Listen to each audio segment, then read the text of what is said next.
The evening started like any other family dinner at the Winters Penthouse on Fifth Avenue. Crystal glasses clinked, silver cutlery scraped against fine china, and Manhattan's skyline twinkled through floor-to-ceiling windows. But tonight would be different. Tonight would change everything. "We're selling your penthouse," Mom announced, delicately dabbing her lips with a silk napkin.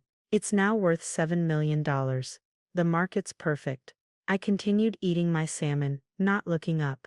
At 35, I'd learned to mask my reactions well, especially around family. "Smart move, Mom," my younger brother James chimed in, already pulling up real estate listings on his phone. "Luxury properties are hitting record highs. We could reinvest in commercial real estate downtown." The irony almost made me smile. Almost. The Martinez family down the hall just sold for $6.5 million. My sister-in-law Victoria added, her diamond bracelet catching the light as she reached for her wine. "With your corner location and better views, $7 million is practically a steal." I took a slow sip of Bordeaux, letting the familiar weight of my phone press against my leg. 3, 2, 1.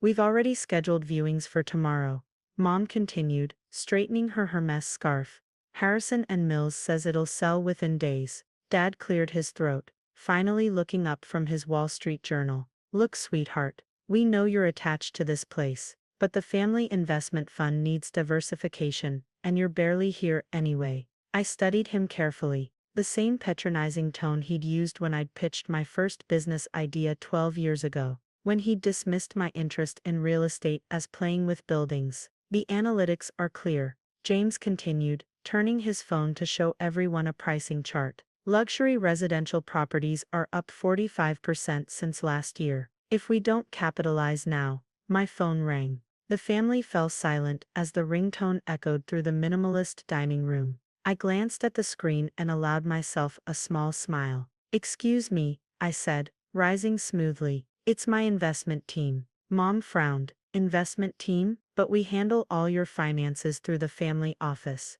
I placed the phone on speaker in the center of the Italian marble table. "Miss Winters," a crisp voice filled the room. "I'm confirming the acquisition is complete. Congratulations, you now own the entire building, all 48 units. The board was impressed with your $168 million cash offer." The sound of Victoria's fork clattering against her plate echoed in the sudden silence. "Excellent," I replied calmly. "Please proceed with the closing documents." "Of course, the property will be transferred to your holding company Summit Ventures immediately. That brings your Manhattan residential portfolio to 12 buildings. Correct?" Dad's Wall Street Journal slipped from his fingers. James's face had gone pale. "That's correct," I confirmed. "Please update the tenant agreements for the remaining units. Current residents can stay through their lease terms but will begin the luxury conversion next quarter." "Already arranged." "Shall we announce the acquisition at tomorrow's press conference?" "Yes, along with the hotel development plans." I glanced at my family's shocked expressions. "The renderings are finalized." "Yes, ma'am. The ultra-luxury residential conversion is generating significant interest. The waiting list for penthouses is already substantial." "Perfect. Thank you." I ended the call. The only sound was the gentle hum of the Sub-Zero wine refrigerator, a background noise to countless lectures about my potential over the years. 12 buildings," Mom whispered. "Hotel development," James croaked. "Summit Ventures?" Dad's voice was hoarse. "But that's the company that's been buying up half of Manhattan's luxury properties. They've been negotiating with every major building on the Upper East Side." "Yes," I said simply, taking another sip of wine. "We have." Victoria's hands trembled as she clutched her pearls. But you live in this modest penthouse. You still take the subway sometimes." "This penthouse is my favorite property," I agreed. Quiet, understated, perfect for planning acquisitions. I turned to Mom. "By the way, Harrison and Mills can't handle the sale, because I acquired them last year. They're a division of Summit now." The city lights continued their eternal dance beyond the windows, as decades of assumptions crumbled around the Danish modern dining table. "How?" Dad finally managed. "When, 12 years ago, you told me real estate was playing with buildings, I said quietly, so I stopped telling you about it. Used my trust fund as seed money. The only good decision you made was setting that up when I was born. Made my first purchase at 23. Reinvested everything. Lived simply. Learned the market from the inside out. I pulled out my tablet and accessed the Summit Ventures portfolio. While you were all focused on the family fund's 10% annual returns, I was building this. The property list scrolled endlessly. Luxury condominiums, boutique hotels, commercial towers, residential complexes. Total portfolio value, $3.4 billion. That's impossible, James stuttered. We would have known. Would you? I asked mildly. When did any of you last ask about my work, my goals, my dreams? You were all too busy planning my life for me. Mom's hand flew to her throat, her Cartier necklace glinting. But what about the family fund? We needed your penthouse to stabilize it. After James's tech investment collapsed. You mean the failed AI startup? I pulled up another document. Summit acquired that too, for pennies on the dollar. We're restructuring it into something viable. James's face flushed deep red. You bought my company, along with Dad's investment firm last week, though he hasn't noticed yet. I turned to my father. The board voted yesterday. Sorry about the retirement package. Business necessity. The kitchen timer chimed 7 times, signaling dessert, right on schedule. That'll be the news alert, I said as phones around the table began buzzing simultaneously. Wall Street journals running the story about the building acquisition. They'll probably mention the investment firm purchase too. Dad fumbled with his phone, hands shaking as he pulled up the article. His face went ashen as he read the headline. Summit Ventures expands empire, mystery CEO revealed. You should all read the full piece, I suggested standing up, especially the part about the new management structure and investment strategies. I collected my phone and tablet. I have a press conference to prepare for, but we should do dinner again soon, maybe at my new hotel. I walked to the door, then paused. Oh, and Mom? We're not selling my penthouse, but I hear the family mansion will be on the market soon. Poor management of the family fund and all that. Don't worry though.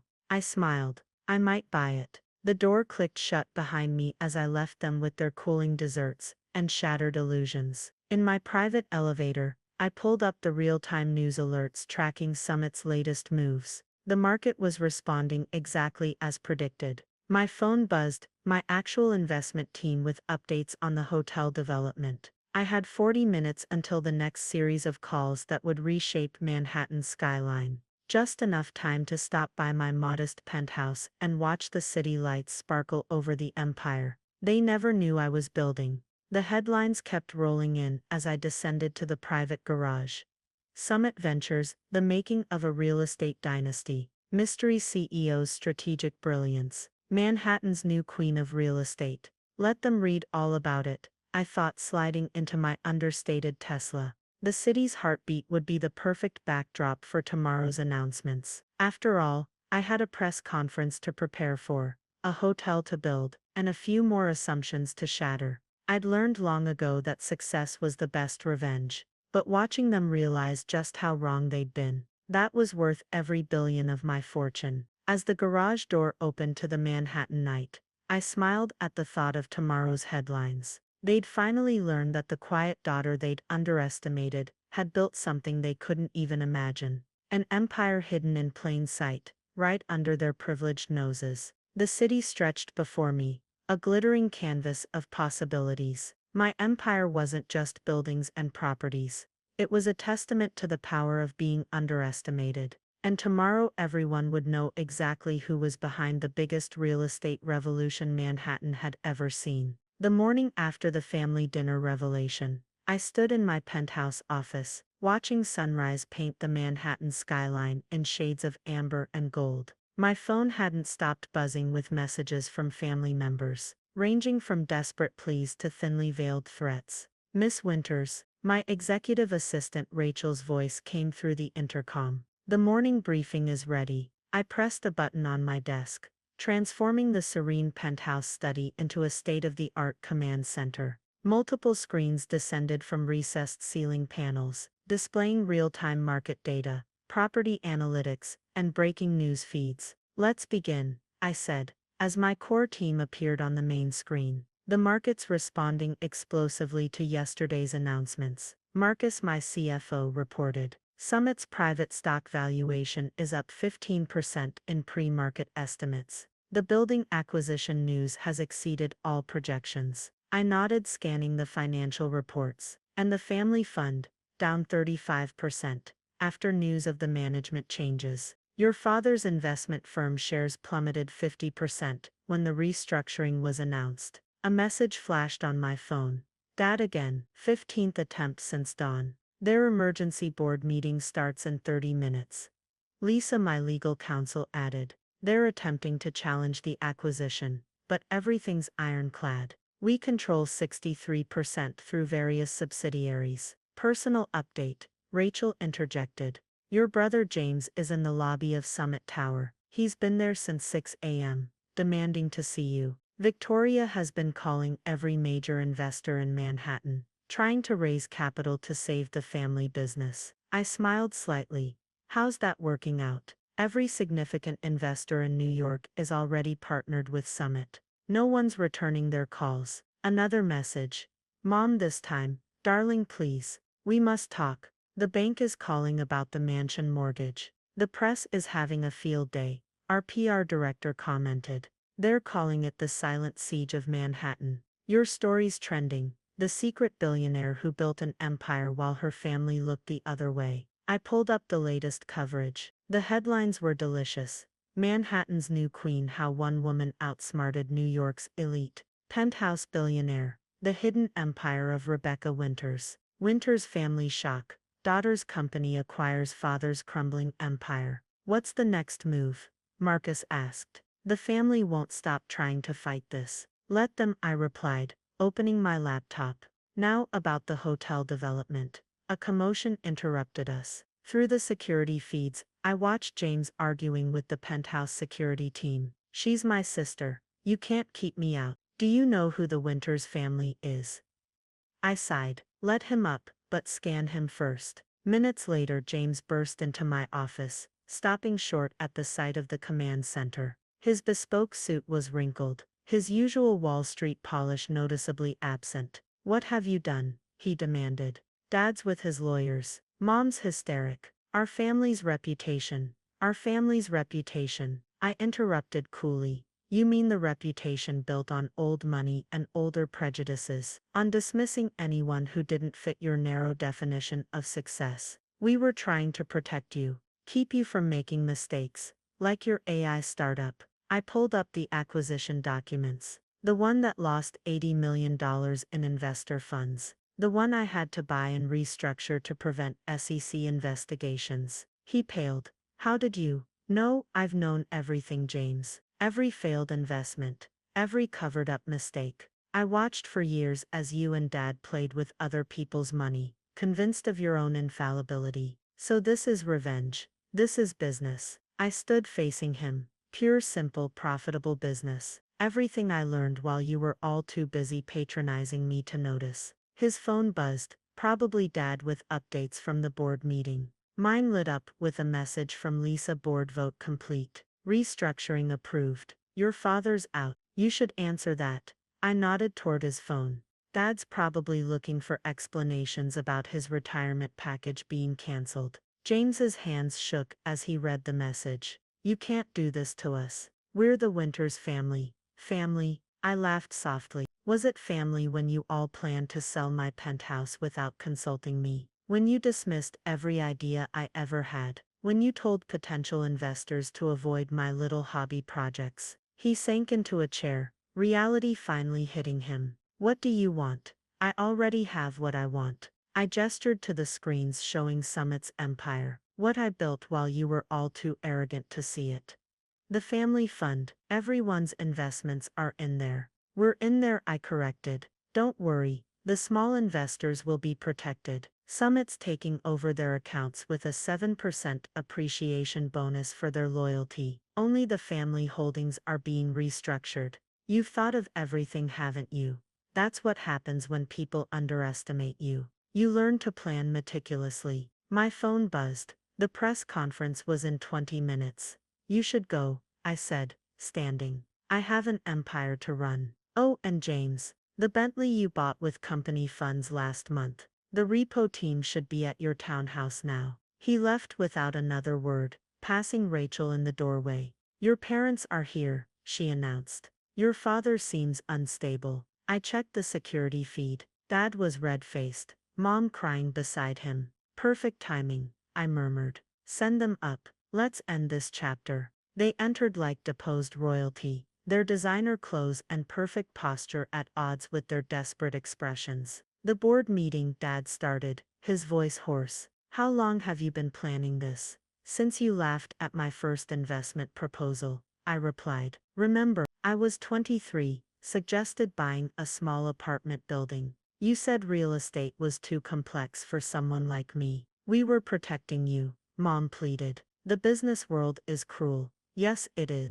I pulled up the family fund's real numbers, not the doctored ones they showed investors. Like when you used my trust fund as collateral for James's failed ventures. Did you think I wouldn't notice? Dad stepped forward. Now see here. No, you see. I pressed a button, displaying Summit's complete portfolio. While you were protecting me, I built this. Every property, every acquisition, every success you dismissed as luck or coincidence.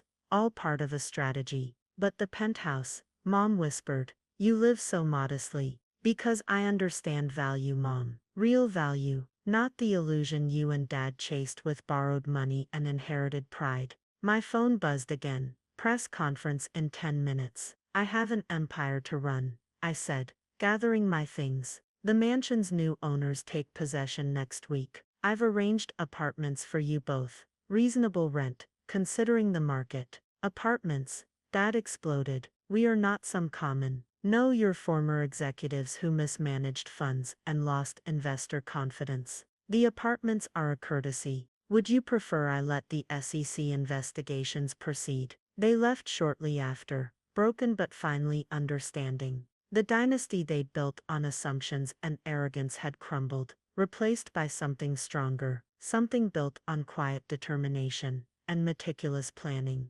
Rachel appeared with my press conference notes. The media's waiting. They're calling you the Shadow Queen, the billionaire who built an empire in plain sight. I smiled, looking out at my city view. Not in the shadows, Rachel, right in front of them. They just never bothered to look. The screens showed Summit's valuation continuing to soar as the market absorbed the full scope of our Manhattan development plans. My phone had stopped buzzing with family messages. Reality had finally sunk in. Time to go, Rachel reminded me. The world's waiting to meet the real Rebecca Winters. I took one last look at the skyline. The same view that had inspired my first property purchase. My first step toward building something they never thought possible. The real me, I mused. They're about to learn that success doesn't always announce itself. Sometimes it just quietly builds an empire, one underestimated moment at a time.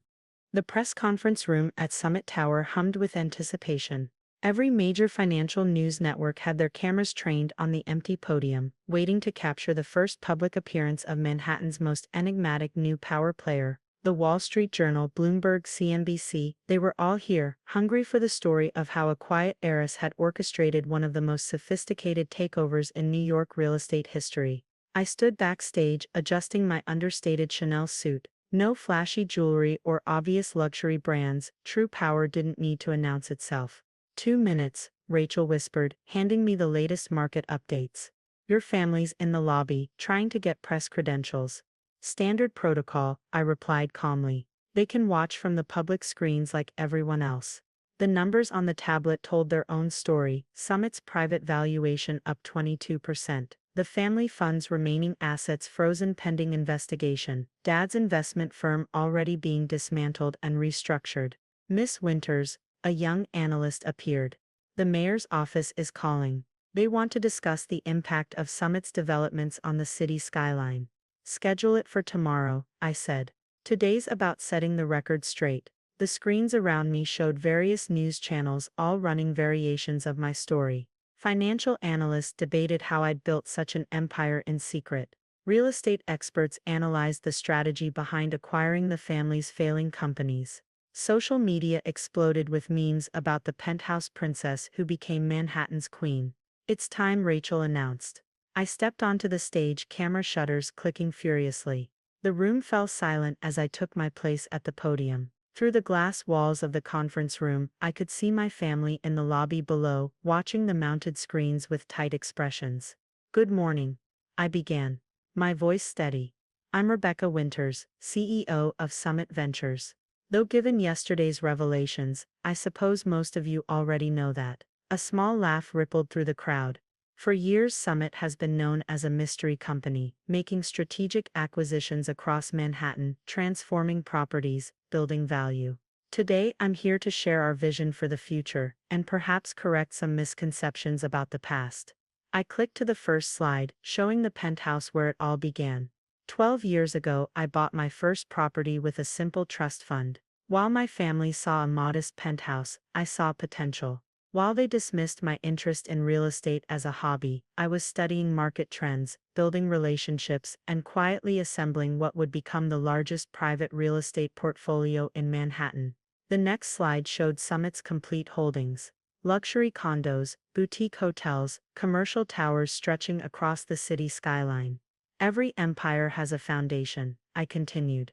"Mine was built on being underestimated, on being dismissed, on being seen as the quiet daughter who needed protection from the real world." In the lobby, I saw Dad's face redden. Yesterday, many were shocked to learn that Summit had acquired Winters Investment Group and several other family holdings. The truth is, these acquisitions weren't about revenge or family drama. They were sound business decisions, protecting investors and employees from mismanagement and potential collapse. The reporters' fingers flew across their keyboards. "The Manhattan Development Project announced yesterday represents our largest investment yet, a $5 billion initiative to transform the city while preserving its character and ensuring sustainable growth." I clicked through architectural renderings of the planned developments, the renovated properties, the public spaces that would make luxury living accessible to a broader market. "But today isn't just about business announcements," I said, my voice softening slightly. "It's about challenging assumptions. About proving that success doesn't always look like what people expect. Sometimes it looks like a woman in a modest penthouse, quietly building something extraordinary while others underestimate her potential." Questions erupted from the crowd. "Miss Winters, did your family truly not know about your success? How did you keep such a large operation hidden? What's next for the Winters family legacy?" I held up a hand. Summit's operations were never hidden. They were public record.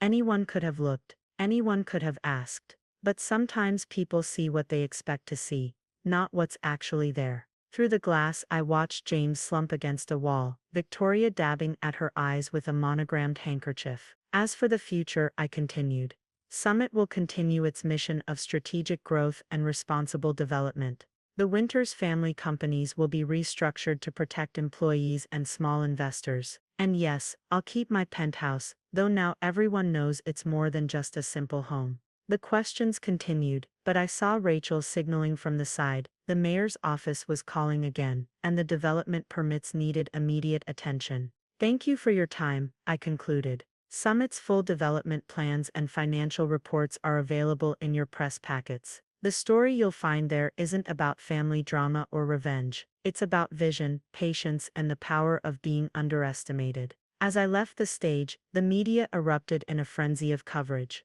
On the lobby screens, I watched analysts already dissecting every word, praising the strategic brilliance of Summit's quiet rise to power. In my office at the top of Summit Tower, I could see my penthouse in the distance, its clean lines a reminder of where it all began. My phone buzzed with a message from Dad. "We need to talk, please." I set the phone aside and turned to the stack of development permits waiting for my signature. The time for family drama was over. I had an empire to run, one built not on inherited privilege and arrogance, but on the quiet strength of proving everyone wrong. Rachel entered with fresh market updates. "The mayor's waiting on line 1. The development team needs decisions on the architectural plans. And your family's still in the lobby." I smiled, picking up my pen. "Tell the mayor I'll call back in an hour. Send the development team the updated plans. And my family?" I glanced at the penthouse in the distance. Tell them they can make an appointment like everyone else. I'm busy building something they never thought I could. The sun glinted off the glass towers of Manhattan, the same view that had inspired my first purchase, my first step toward proving that success doesn't always announce itself. Sometimes it just quietly builds an empire, one underestimated moment at a time. The headlines would continue, the stories would spread, but the truth was simpler than any of them knew. I hadn't set out to become Manhattan's queen. I'd simply refused to accept the limits others tried to place on me. And now, looking out over my city, I knew the real work was just beginning. After all, empires weren't built on revenge. They were built on vision. And my vision for Manhattan was just getting started. 1 month after the press conference, I stood at my penthouse windows, watching Manhattan's morning light transform glass towers into gold. The morning papers lay scattered across my desk, their headlines chronicling Summit's continued ascent. Summit Ventures revolutionizes Manhattan skyline. Real estate empire sets new industry standards. Winter's dynasty, the complete power shift. My phone buzzed, a message from Rachel. Final paperwork for the family mansion sale is complete. Your parents' moving service is scheduled for today. I sipped my espresso, remembering the countless dinners where my dreams were dismissed as naive fantasies. Now those same dreams had reshaped the city's horizon. The private elevator chimed, Dad's unique access code, one of the few remnants of his former status. Rebecca, he called out, his voice softer than I'd ever heard it. May we talk? I gestured to the Italian leather chair beside my desk. He sat heavily, looking uncharacteristically disheveled in last season's suit. The apartment you arranged, he began. It's suitable, your mother's adapting.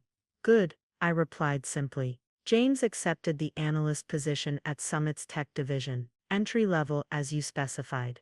I nodded. Everyone starts somewhere, even family. He stared out at the skyline, where construction cranes marked Summit's newest developments. All those years at family meetings, watching you sit quietly while we planned your future, you were planning something much bigger, weren't you? No, Dad, I was building my own future. Yours just happened to rest on false assumptions.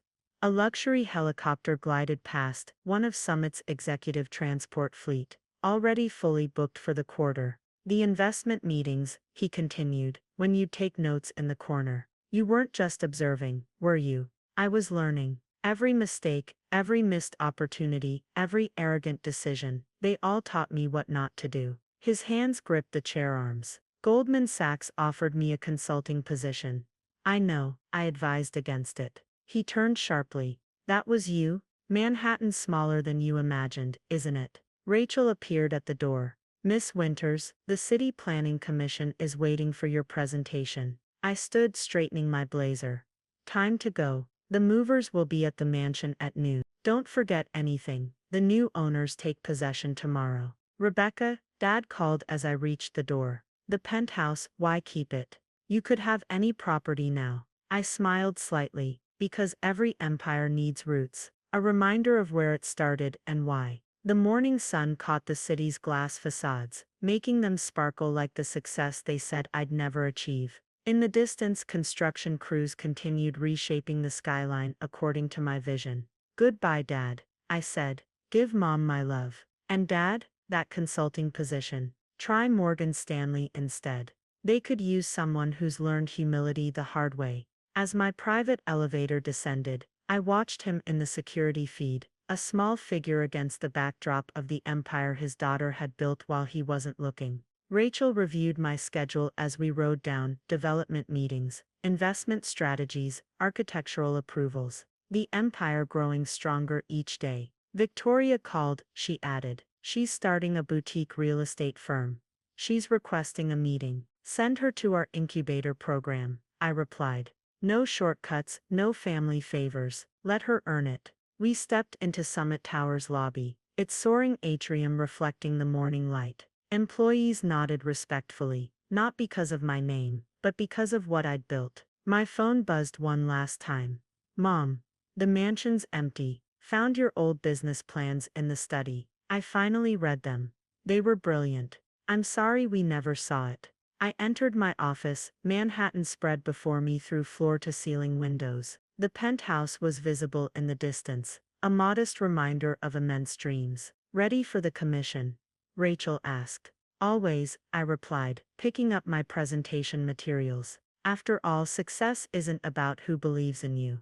It's about believing in yourself enough to prove them wrong. The morning sun illuminated my empire's reflection in the windows. Towers, penthouses, and one simple home, where it all began. Where a quiet daughter's dismissed dreams had grown into something even her family's imagination couldn't contain. Sometimes the biggest successes start with the smallest moments of being underestimated. And sometimes, the best revenge isn't revenge at all, it's excellence.